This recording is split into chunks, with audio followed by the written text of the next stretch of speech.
Ratna berdiri di depan warungnya. Wajahnya penuh keringat di bawah terik matahari siang yang menyengat. Warung kecil itu terbuat dari kayu berwarna hijau pudar dengan tulisan gado-gado yang tampak memudar di bagian depan.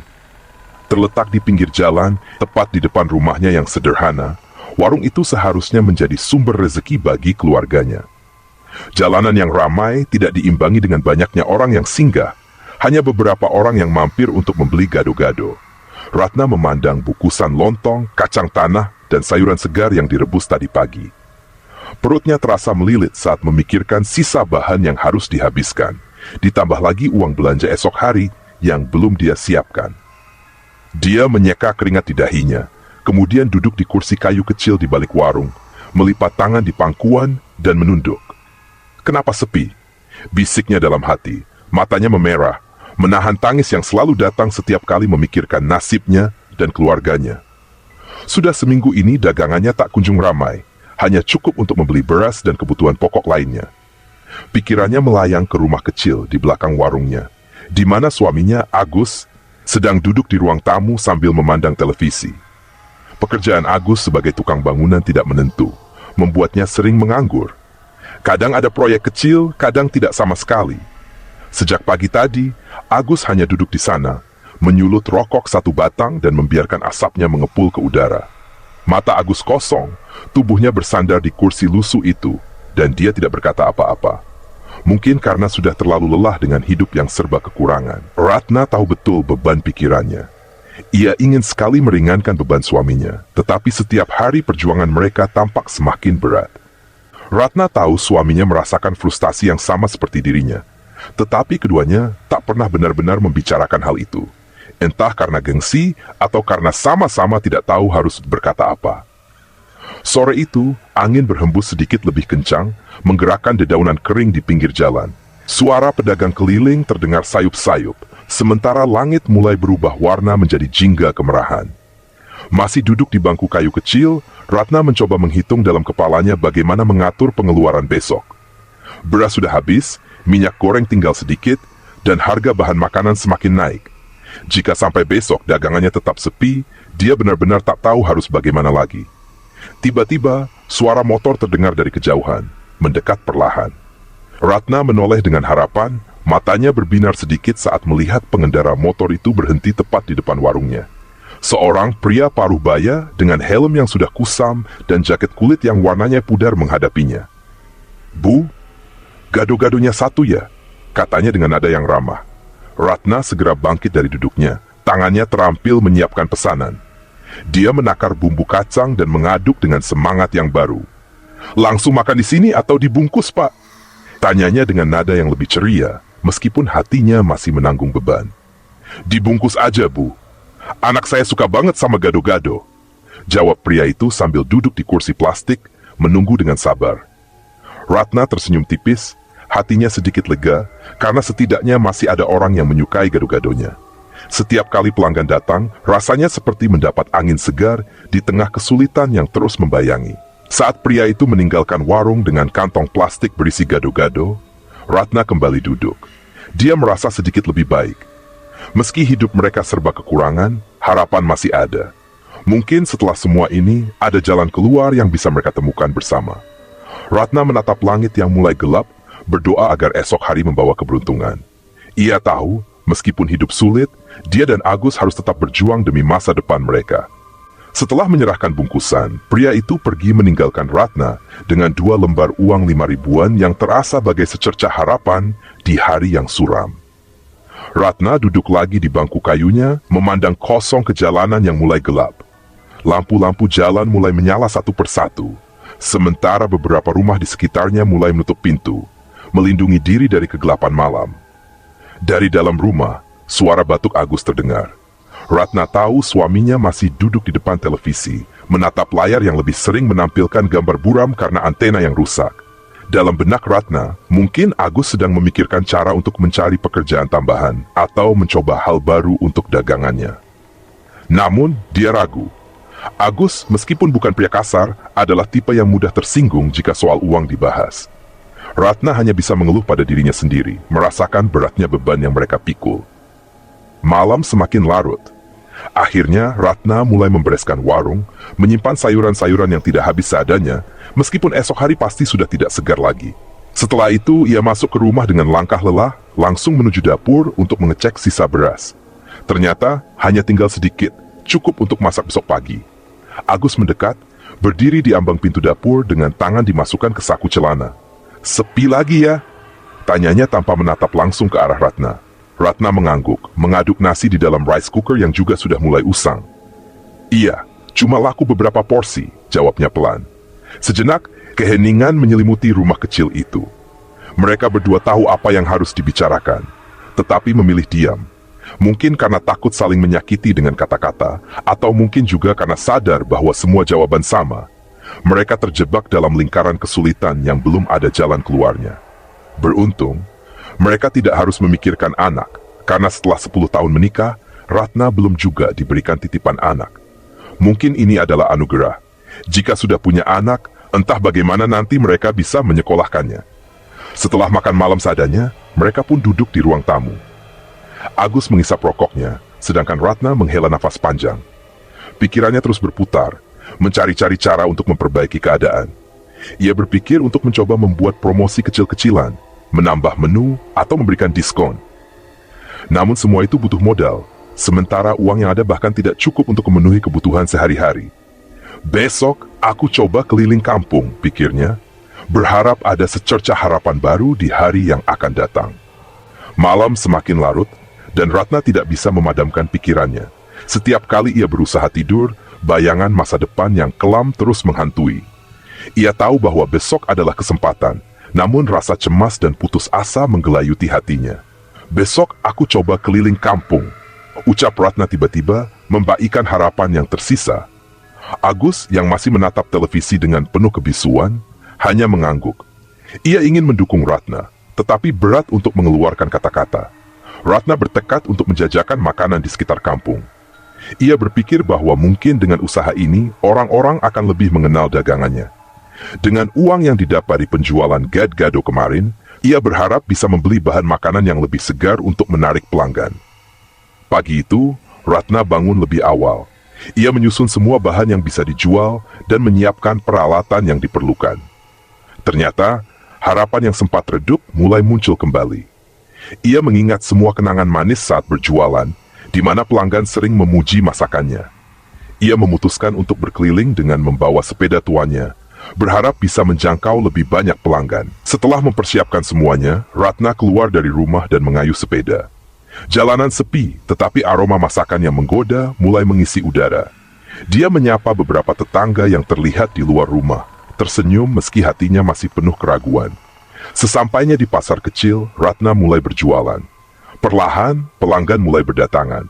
Beberapa di antara mereka mengingat masakannya dan mengajak teman-teman mereka untuk mencoba.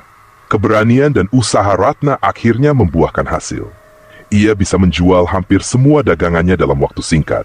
Di malam hari, Ratna pulang dengan perasaan bahagia.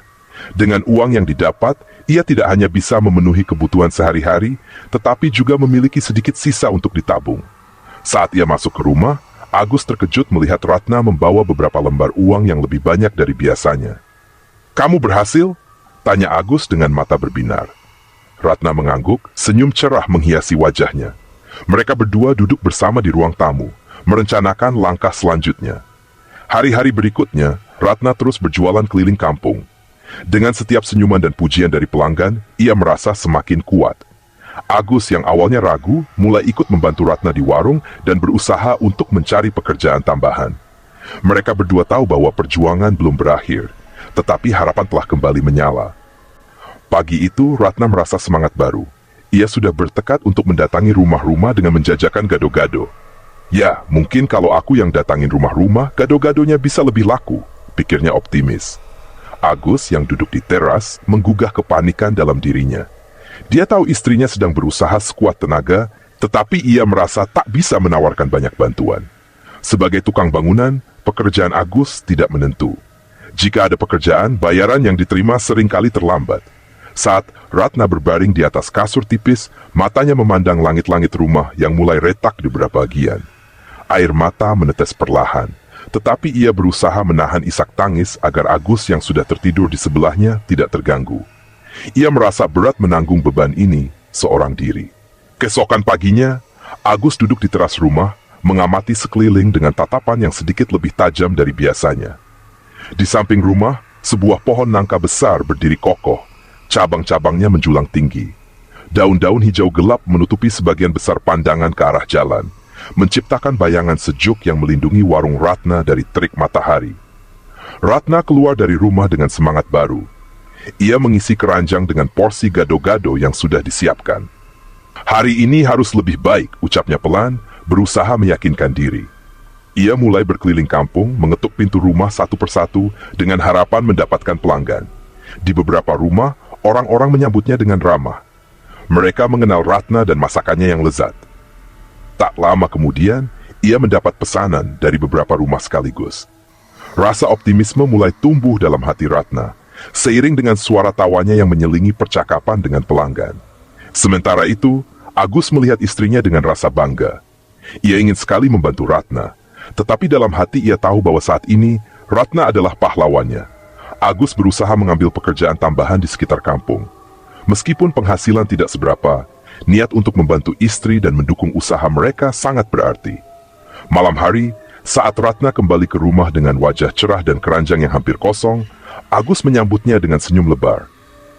"Berhasil ya?" tanyanya. Ratna mengangguk penuh semangat, menunjukkan beberapa lembar uang hasil penjualannya. Keduanya duduk bersama di ruang tamu, berbagi cerita tentang hari yang telah mereka jalani. Ratna merasakan aliran kehangatan di dalam hatinya. Mungkin, meski kehidupan mereka penuh tantangan, mereka masih memiliki satu sama lain. Bersama, mereka dapat melalui segala kesulitan yang ada. Dengan sedikit harapan dan semangat baru, Ratna dan Agus siap menghadapi hari-hari mendatang. Tetapi bagi Agus, pohon itu bukan sekadar peneduh. Ia adalah masalah yang membebani pikirannya. Agus bangkit dari kursinya, melemparkan rokok yang hampir habis ke tanah dan menginjaknya dengan cepat. Ia berjalan menuju samping rumah, mendekati pohon nangka yang diam-diam sudah lama menjadi beban pikirannya. Batang pohon itu besar dan kokoh, lebih besar dari pelukan orang dewasa. Buah-buah nangka bergelantungan di beberapa cabangnya, menunggu untuk matang. Pohon ini telah lama menjadi bagian dari rumah mereka, memberikan keteduhan, dan buahnya bisa dimakan bersama keluarga. Namun, bagi Agus, pohon ini menjadi penghalang. "Pohon ini nih yang bikin warung jualan istriku enggak kelihatan dari jalan," gumam Agus pelan sambil memegang salah satu cabang yang rendah. Ia melihat ke arah warung Ratna yang hanya beberapa meter dari tempatnya berdiri, sebagian besar tersembunyi di balik daunan lebat. Agus kembali ke teras dan menemukan Ratna yang sedang duduk di bangku kayu kecil, mengupas bawang putih untuk bumbu gado-gadonya. Dia menatap istrinya sejenak, memikirkan cara terbaik untuk mengungkapkan idenya. Setelah menarik napas panjang, ia pun membuka suara. "Ratna! Agus!" Ratna menoleh sambil terus melanjutkan pekerjaannya. Agus melipat tangannya di dada dan memandang ke arah pohon nangka. "Aku rasa kita perlu menebang pohon ini." Ratna tertegun sejenak. Tatapannya beralih ke arah pohon nangka yang sedang dibicarakan suaminya. "Ditebang? Kenapa?" Agus berjalan mendekati warung, menunjukkan ke arah jalan yang tertutup oleh bayangan pohon. "Warung kamu itu enggak kelihatan dari jalan. Warga yang lewat juga banyak enggak tahu kalau kamu jualan di sini. Kalau dibuang, warungmu itu bakal kelihatan jelas dari jauh. Siapa tahu nanti jadi lebih ramai." Pikiran Ratna berputar, antara rasa sayang terhadap pohon yang telah lama ada dan rasa optimis untuk memperbaiki usaha mereka.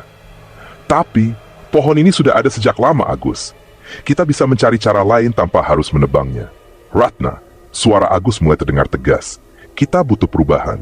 Jika ini yang harus dilakukan demi masa depan kita, aku pikir kita harus berani mengambil langkah itu. Ini bukan hanya soal pohon, tapi soal harapan kita untuk lebih baik." Ratna menggigit bibirnya, menimbang-nimbang. "Tapi bagaimana kalau kita coba menjaga gado-gado di tempat lain? Mungkin ada lokasi yang lebih strategis." Agus menggelengkan kepala. "Bukan ide yang buruk, tapi kita sudah berinvestasi banyak di sini. Menebang pohon ini bisa jadi langkah awal untuk sesuatu yang lebih baik. Mari kita coba dan lihat hasilnya." Setelah berpikir sejenak, Ratna merasakan ketegangan di antara mereka. Ia tahu suaminya berbicara dengan niat baik, tetapi menebang pohon yang telah menjadi bagian dari hidup mereka bukanlah keputusan yang mudah. Namun harapan untuk perbaikan usaha menggoda pikirannya. Aku akan memikirkan ini, jawab Ratna pelan. Tapi aku ingin kita mencari cara lain terlebih dahulu. Jangan terburu-buru membuat keputusan. Agus mengangguk, memahami kekhawatiran istrinya. Baiklah, kita akan berpikir bersama. Kita berdua ingin yang terbaik untuk warung ini. Dengan keputusan yang masih menggantung di udara, keduanya kembali ke rutinitas mereka, masing-masing dengan pikiran penuh harapan dan ketidakpastian. Hari baru menanti, dan dengan itu, tantangan baru juga akan datang. Ratna terdiam, memandang pohon itu sejenak, mengingat bagaimana dulu mereka menanamnya bersama saat baru pindah ke rumah ini. Pohon nangka itu telah menjadi bagian dari rumah mereka, memberikan kesejukan, bahkan buahnya sering mereka jadikan sayur saat bahan makanan mulai menipis. Namun, apa yang dikatakan Agus ada benarnya. Warungnya memang sedikit tersembunyi di balik bayangan rimbun pohon tersebut, membuat orang yang lewat tak sadar bahwa di sana ada warung gado-gado. Ratna menarik napas panjang, lalu mengangguk pelan. Iya, aku setuju. Kalau memang itu bisa membantu jualanku lebih laris, ya tebang saja. Agus tampak lega mendengar jawaban istrinya. Bagus, lagi pula ada temanku yang mau membeli kayu nangka ini. Katanya, kayu nangka itu lumayan kuat untuk bahan furnitur, jadi dia mau membayar dengan harga yang lumayan tinggi. Ratna tersenyum tipis. Kalau begitu, tebang saja. Duitnya kan bisa buat tambah modal untuk warung kita, Gus. Agus mengangguk mantap. Oke, aku panggil temanku hari ini juga. Ia segera menghubungi seorang teman lama, Dharma, yang bekerja sebagai tukang kayu. Dharma setuju datang ke rumah Agus sore harinya bersama beberapa orang lain untuk membantu menebang pohon nangka. Dengan perasaan campur aduk, Agus mulai menyiapkan segala keperluan, dari tali pengikat hingga kapak yang sudah lama tersimpan di dapur. Ada rasa senang karena sebentar lagi warung istrinya akan terlihat jelas, tetapi juga rasa sedih karena harus menebang pohon yang telah lama menemani mereka. Suara gergaji mesin mulai mengisi udara ketika Dharma datang bersama dua pekerja lainnya, membawa alat-alat lengkap untuk menebang pohon. Agus berdiri di dekatnya, mengamati dengan seksama saat Dharma dan anak buahnya mulai memotong cabang-cabang yang lebih kecil terlebih dahulu. Ranting-ranting dan daun-daun jatuh ke tanah, menutupi area samping rumah dengan cepat. Setiap suara gergaji yang mengoyak batang pohon terasa mengentak hati Ratna yang mengamati dari kejauhan. Setelah beberapa saat, Dharma memberikan isyarat pada Agus untuk mundur sedikit. Kini saatnya memotong batang utama pohon. Dengan cekatan, Dharma mulai bekerja. Gergaji mesin mengeluarkan irama keras dan mengiris batang besar pohon itu. Ratna menatap dengan hati berdebar, sementara Agus memperhatikan penuh konsentrasi. Butuh beberapa menit hingga akhirnya terdengar bunyi keras, batang pohon yang besar itu mulai miring. Siap-siap mundur semua, seru Dharma sambil melangkah cepat menjauh. Dengan bunyi gemuruh, pohon nangka yang sudah berusia tua itu akhirnya tumbang. Debu bertebangan, daun-daun berserakan kemana-mana, dan suara jatuhnya pohon terdengar bergema di sekitar rumah. Agus menghela napas panjang, seolah baru saja menyingkirkan beban berat dari dadanya. Dharma dan para pekerjanya segera memotong batang-batang besar menjadi beberapa bagian. Potongan-potongan kayu nangka yang berukuran besar itu dikumpulkan di tepi jalan dan siap untuk diangkut lalu dijual. Dharma menepuk bahu Agus dengan senyum puas. Besok aku akan mengirim mobil untuk mengangkut ini semua. Uangnya langsung ditransfer begitu kayunya sampai di tempatku. Agus mengangguk tersenyum kecil. Terima kasih, Dharm. Mereka berdua berdiri di antara puing-puing yang tersisa dari pohon yang telah tumbang, merasakan kedamaian baru yang mulai hadir. Ratna mendekat, menatap warungnya yang kini tampak lebih terang. Semoga ini menjadi awal baru untuk usaha kita, ucapnya penuh harapan. Ya, kita akan berusaha lebih keras lagi, jawab Agus, menggenggam tangan istrinya. Keduanya tahu bahwa meskipun keputusan ini sulit, Agus berdiri di teras. Hatinya berdebar-debar. Rasa cemas menyelimuti pikirannya. Apa yang sebenarnya terjadi? Batinnya bertanya. Di sekelilingnya, teman-teman dan pekerja Dharma masih terdi wajah mereka tampak ketakutan. Tampaknya masih terbayang sosok hitam dengan mata merah menyala. Ratna merasakan ketegangan di udara. Gus, kita tidak bisa tinggal di sini lebih lama. Mungkin kita perlu mencari bantuan, ujarnya dengan suara bergetar. Agus menatapnya, mengangguk setuju, tetapi dia merasa ragu untuk pergi kemana. Dharma, bagaimana kalau kita ke rumah Pak Jaya? Dia punya pengetahuan tentang hal-hal mistis, saran Agus. Dharma mengangguk, tetapi wajahnya tetap cemas. Bagus, ayo cepat. Mereka bergegas menuju rumah Pak Jaya, seorang dukun yang terkenal di desanya. Setiap langkah terasa berat, seolah ada sesuatu yang mengawasi mereka. Bau singkong bakar semakin menyengat di udara, membuat Agus merasa mual. Setibanya di rumah Pak Jaya, mereka langsung masuk tanpa mengetuk. Pak Jaya! Teriak Agus. Kami butuh bantuan. Pak Jaya muncul dari dalam, terlihat lebih tua dari sebelumnya. Dia memperhatikan wajah-wajah ketakutan di depannya. Ada apa? Kenapa kalian terlihat seperti melihat hantu? Dharma segera menjelaskan peristiwa yang baru saja mereka alami. Ketika dia menyebutkan bau singkong bakar dan sok hitam, wajah Pak Jaya berubah serius. Ini bukan hal sepele. Bau singkong bakar diiringi hujan panas adalah pertanda bahwa ada makhluk halus yang tidak senang, jelasnya. Makhluk apa, Pak? Tanya Ratna, suaranya bergetar. Genderuwo, jawab Pak Jaya tegas. Dia menginginkan sesuatu dari kalian. Biasanya setelah ada pohon yang ditebang, mereka merasa terganggu. Agus menelan ludah. Apa yang harus kita lakukan? Pak Jaya memikirkan sejenak. Kalian harus melakukan ritual untuk meminta maaf. Siapkan sesaji sederhana, nasi, air putih, dan beberapa bunga. Kita akan memanggil roh pohon itu dan meminta agar tidak ada yang diganggu. Ketika Agus dan teman-teman mulai menyiapkan sesaji, Ratna merasa tidak enak. Gus, apakah ini benar-benar akan membantu? Apa jika mereka tidak mau mendengarkan kita? Agus menggenggam tangan Ratna, berusaha memberi ketenangan. Kita harus percaya, ini satu-satunya cara untuk mengatasi masalah ini. Dengan sesaji yang sudah siap, mereka kembali ke tempat pohon nangka tumbang. Pak Jaya memimpin ritual, mengucapkan doa-doa dalam bahasa yang tidak mereka mengerti. Semua orang memperhatikan dengan penuh harap, menunggu keajaiban. Tiba-tiba, angin berhembus kencang, membuat daun-daun di sekitar mereka bergetar. Agus merasa ada yang aneh. Sosok hitam itu kembali muncul, kali ini lebih dekat. Matanya menyala, menatap tajam. Semua orang terdiam, ketakutan menyelimuti mereka. Hari yang cerah itu, meskipun suasana di sekitar masih menyisakan rasa takut yang membayangi, tapi harapan baru seolah bangkit dari reruntuhan peristiwa kemarin. Ratna merasakan perubahan di dalam hatinya, seakan semua yang telah mereka alami membawa berkah tersendiri. Dengan semangat, dia melayani setiap pelanggan yang datang. Senyumnya tak pernah pudar meski lelah terlihat jelas di wajahnya. Warung gado-gado milik mereka kini dipenuhi tawa dan obrolan hangat. Setiap piring yang disajikan adalah hasil kerja keras dan cinta yang ditumpahkan pada makanan yang mereka hidangkan. Agus, yang tadinya hanya duduk di depan televisi, kini aktif membantu Ratna membuat suasana menjadi lebih hidup. Gado-gado satu, Bu, teriak seorang pelanggan yang baru datang. Ratna segera menyiapkan pesanan itu. Tangannya lincah memotong sayuran segar dan mengaduk bumbu kacang yang wangi. Begitu pesanan selesai, Agus segera membawa piring tersebut kepada pelanggan dengan senyum lebar.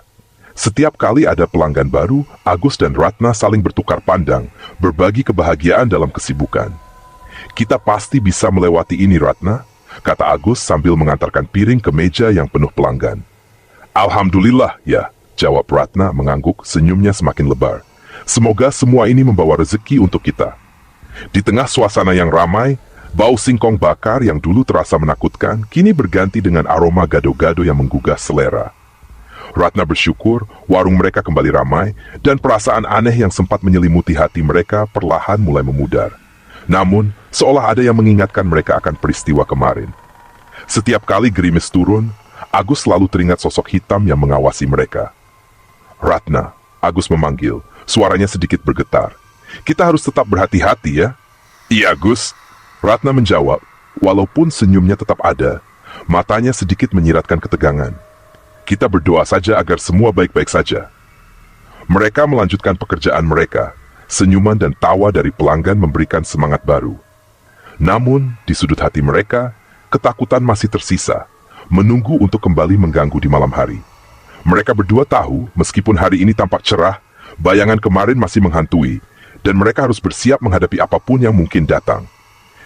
Kejadian malam itu terasa seperti mimpi buruk yang terbangun dari ketenangan yang baru mereka rasakan. Ratna menatap Agus yang kini terlihat semakin tidak berdaya. Badannya bergetar, seolah ada sesuatu yang sangat berat menimpanya.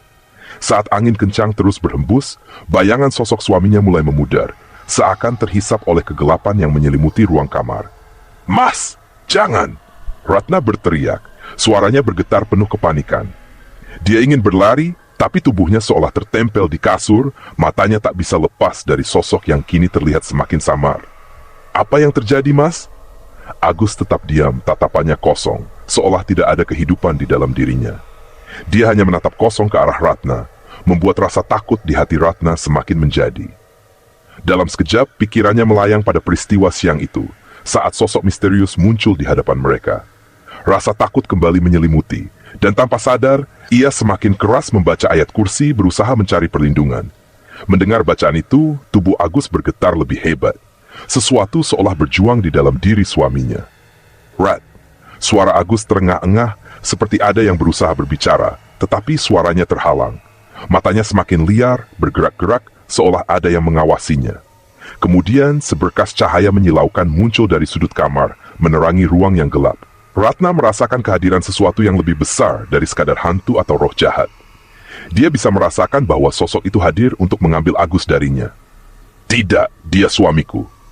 Ratna berteriak dalam hati, bertekad untuk melawan. Dengan sisa-sisa tenaga dan keberanian, Ratna berdiri, berusaha mendekat pada Agus. Mas, ingat siapa dirimu. Ingat kita. Kita sudah berjuang bersama. Ujarnya dengan suara penuh harap. Dia ingin menembus kegelapan yang menyelimuti suaminya, ingin menariknya kembali dari cengkeraman sesuatu yang jahat. Saat Ratna terus mengucapkan kata-kata pengingat, sosok Agus mulai terlihat bingung. Ada keraguan di matanya yang mulai hidup kembali. Rat! Dia menggigil, seolah sedang berjuang melawan sesuatu yang sangat kuat. Kekuatan angin di dalam kamar berangsur-angsur mereda, seiring dengan suara Ratna yang terus membacakan doa. Namun sosok itu sepertinya tidak ingin menyerah begitu saja. Bayangan Agus kembali terlihat semakin kabur, seperti kabut yang tersapu oleh cahaya. Mas, jangan pergi, kembali padaku. Ratna berteriak, air mata mulai mengalir di pipinya. Dia meraih tangan Agus, berharap bisa menggapai suaminya yang perlahan hilang. Saat itulah, sosok hitam yang mengganggu mereka muncul kembali. Tampak marah karena Ratna mencoba menghalangi niatnya. Kau tidak akan bisa mempertahankannya. Suaranya menggema di dalam kamar, menambah ketakutan yang melingkupi Ratna. Namun semangat Ratna tidak padam. Dia semakin kuat berdoa, menantang kegelapan yang mengancam mereka. Aku tidak akan menyerah. Kekuatan Allah lebih besar dari semua ini, ratanya dengan tekad membara. Akhirnya, setelah melalui perjuangan yang menegangkan, cahaya di dalam kamar semakin kuat. Ratna merasakan kehadiran sesuatu yang lebih besar, sebuah energi positif yang memenuhi ruang. Dalam sekejap, sosok hitam itu menghilang, dan Agus terjatuh ke kasur, kelelahan. Ratna segera merangkul Agus, air mata kebahagiaan mengalir di wajahnya. Mas, kamu baik-baik saja? Tanyanya dengan penuh cemas. Agus membuka matanya, tampak kebingungan. Ratna, apa yang terjadi? Ratna mengangguk, merasakan kembali jantungnya berdetak normal. Kita akan melalui ini bersama.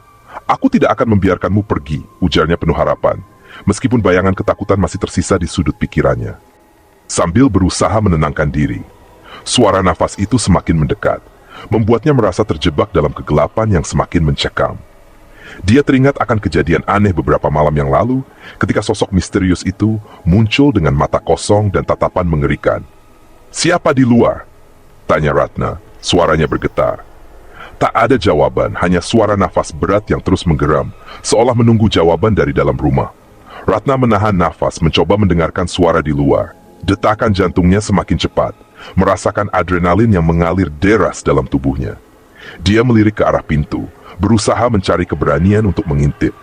Namun sebelum ia sempat bergerak, suara gedoran pintu itu semakin keras. Ratna, buka pintunya! Suara Agus terdengar dari luar. Hatinya bergetar mendengar suara suaminya, tapi rasa ragu dan ketakutan terus mengganggu pikirannya. Kenapa Agus pulang begitu larut? Apakah itu benar suaminya atau sosok lain yang mencoba menipunya lagi? Agus, apakah itu benar kamu? Ratna bertanya dengan suara yang hampir tidak terdengar. Buka pintunya, Rat! Aku butuh masuk! Teriak Agus dengan nada mendesak. Ratna merasa bingung antara keinginan untuk membuka pintu dan ketakutan yang menggelayuti pikirannya. Dia ingat betul bagaimana Agus sebelumnya berubah menjadi sosok yang menyeramkan. Dengan gemetar, Ratna mengambil napas dalam-dalam dan berusaha menenangkan pikirannya. Aku tidak bisa, Mas. Aku takut. Ratna berteriak, berusaha menjelaskan ketakutannya. Kenapa? Ada apa? Jawab Agus. Suaranya mulai terdengar panik. Hati Ratna bergejolak. dia merasa terjebak di antara dua dunia, antara kenyataan dan ilusi. Suara nafas di luar jendela semakin dekat, seolah berusaha meraih dirinya. "Ratna, buka pintunya tolong!" Agus berteriak lagi, tetapi kali ini suaranya terdengar berbeda, lebih dalam dan lebih mengancam. Ratna merasakan hawa dingin semakin menyengat kulitnya. Tanpa berpikir panjang, dia kembali ke tempat tidur dan memejamkan matanya, berdoa agar semua ini hanya mimpi buruk. Saat dia berusaha tenang, ketukan pintu itu berhenti, menggantinya dengan suara berdesir yang menakutkan. Namun, ketenangan itu tidak bertahan lama. Seketika, jendela kamarnya terbuka lebar, dan angin kencang meluncur masuk, membawa suara yang nyaring dan menusuk telinga. Ratna merasakan bayangan hitam melintas cepat di depan matanya, dan seakan ada sesuatu yang mengawasinya dari sudut ruangan. Sosok yang mirip Agus muncul di hadapannya, wajahnya pucat dengan mata yang kosong.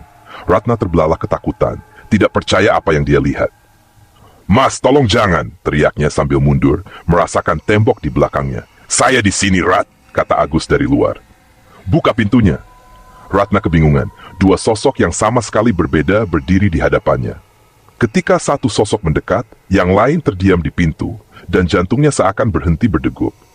Dalam kebingungan, dia berdoa agar dia bisa menemukan jawaban atas semua ini.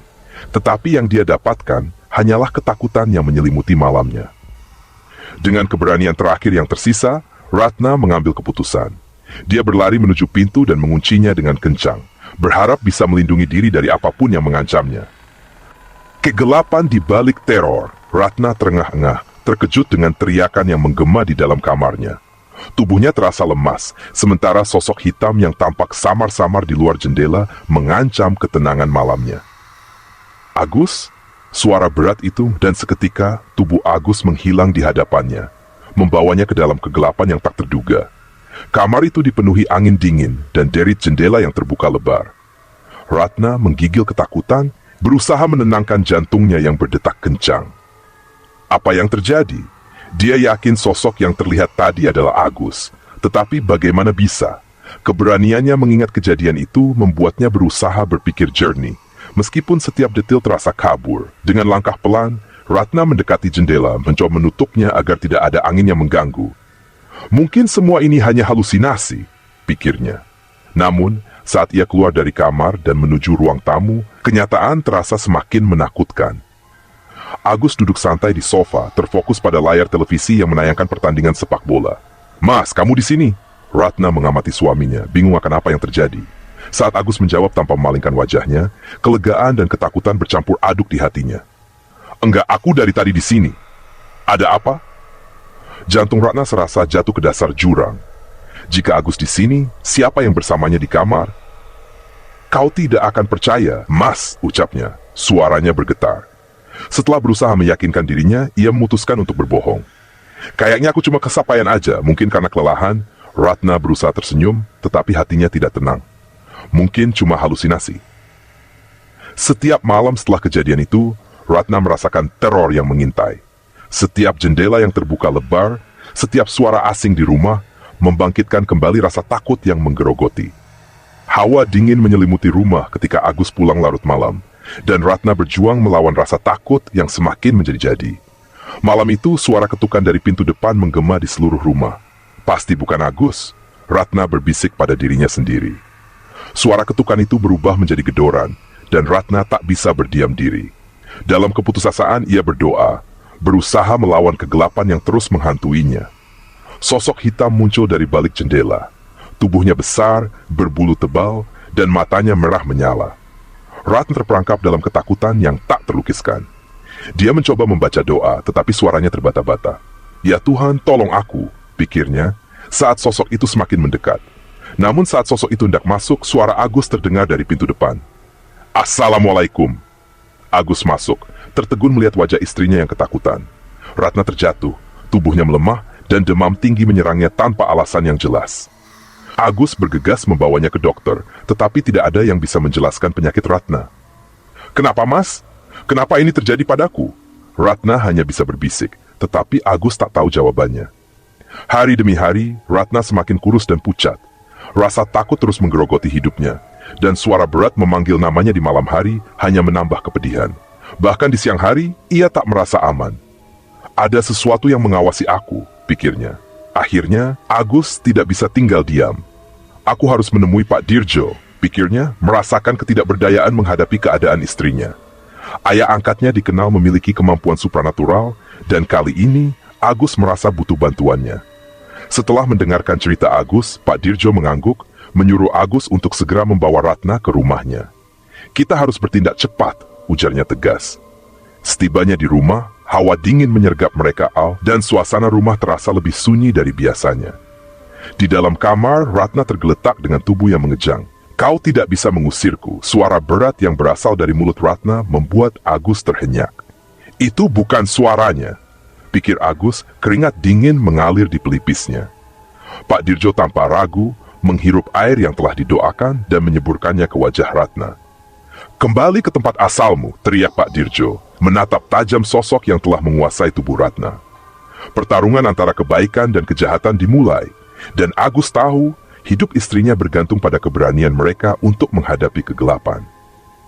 Di sebuah malam yang kelam, Ratna terbangun dari tidurnya oleh suara gemeretak yang mengguncang jendela kamar. Suara berat itu memanggil namanya, membuat bulu kuduknya berdiri. Dengan nafas tertahan, Ratna mundur, merasakan hawa dingin menyelimuti ruangan. Jendela perlahan terbuka, menampakkan sosok hitam besar dengan mata merah menyala yang mengerikan. Ratna tak bisa bergerak, tubuhnya terasa lemas karena ketakutan. Kehadiran sosok genderu itu membawa teror yang tak berujung.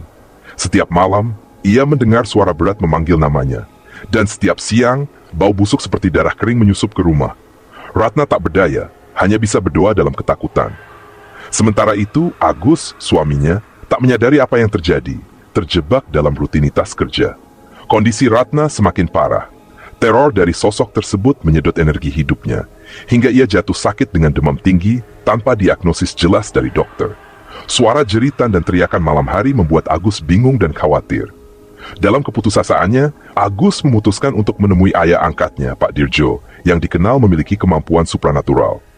Ketika Agus membawa Pak Dirjo ke rumah, sosok genderu itu muncul lagi dengan mengerikan. Melalui mulut Ratna, suara berat yang bukan miliknya terdengar, mengancam untuk tidak pergi. Pak Dirjo segera merapalkan mantra dan berhasil mengusir makhluk tersebut, tetapi tidak tanpa menguras banyak energi dari tubuh Ratna. Setelah kejadian itu, Ratna mulai pulih. Agus, yang merasa bersalah atas kejadian yang menimpa istrinya, berjanji untuk lebih mendukung dan membantunya.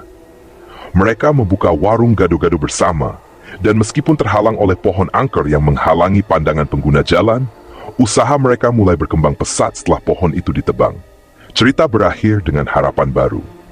Ratna dan Agus meski menghadapi teror yang mengerikan, berhasil menemukan kebahagiaan dan semangat baru dalam menjalani kehidupan mereka.